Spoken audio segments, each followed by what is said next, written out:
Vice President Kamala Harris attending the Ukraine Peace Summit in Switzerland today, announcing $1.5 billion in aid to Ukraine.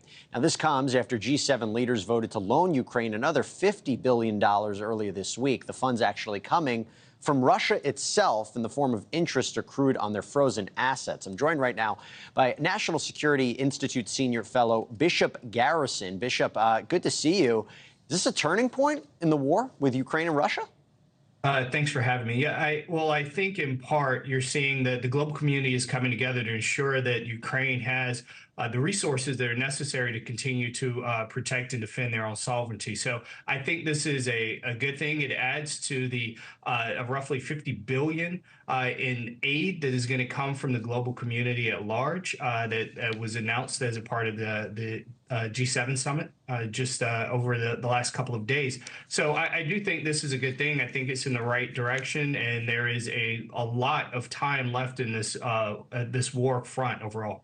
Let's amplify that a little bit, because my understanding is if all of these countries are showing up for Ukraine at this peace summit, nearly 90 countries are expected to join the summit. If almost 100 countries are supporting Ukraine here, it seems like there's a possibility more money, more funds could come out of this as well, right? Well, there's absolutely a possibility of that, but a lot remains to be seen. We have a lot of different equities from these various countries that are going on right now in the world. At the G7, they also spoke about strategic competition with China. They also spoke about the need to regulate AI and other emerging technologies. They spoke about labor issues.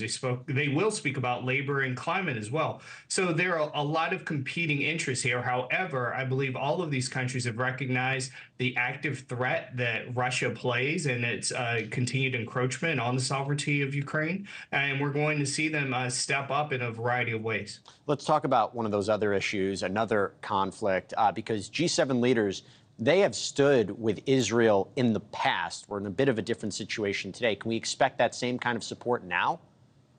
Well, I think this is going to be a little bit more of a complex situation. I think what you've seen from the UN, for instance, is a call for a ceasefire that has come from a variety of countries across the world. Folks ultimately want to see some type of peaceful resolution here. You're seeing thousands of women and children that are being killed, that have been affected by this conflict, and you have Israeli citizens who continue to live in fear and in harm and are concerned about their own safety. So I think the global community wants to see an end to this, and they're going to continue to push President Netanyahu to bring this conflict to an end. One of the most unprecedented things that happened here was that Pope Francis became the first ever pontiff to speak at the G7 summit. And what he was concerned about was maybe what a lot of people didn't think he would talk about. He gave a speech on, of all things, artificial intelligence, a very timely concern right now, saying that human dignity needs to be kept at the forefront of this technology. What do we make of that?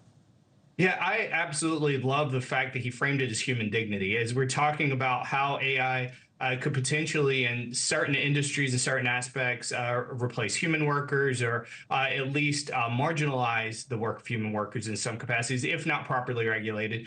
He wants to see a human-centric take on how we regulate AI and how we use AI and how we leverage it in a variety of industries in our day-to-day lives. So I truly applaud Pope Francis on speaking directly to those facts and understanding that this was a platform of world leaders. This was the right time, the right opportunity to really make this type of push for smart regulatory frameworks regarding the technology. No, and it's definitely a concern. It's on everyone's mind. We talk about it every week, whether it's ChatGPT or Apple's announcement, but you're seeing this conversation growing, not only from politicians or people in tech, but now such an esteemed religious figure as the Pope. Bishop Garrison, thanks so much for joining us. Appreciate it. Thank you for having me. All right. Thanks for watching. Go to joinnn.com to find NewsNation on your screen. And don't forget to click the red subscribe button below to get more of NewsNation's fact-driven, unbiased coverage.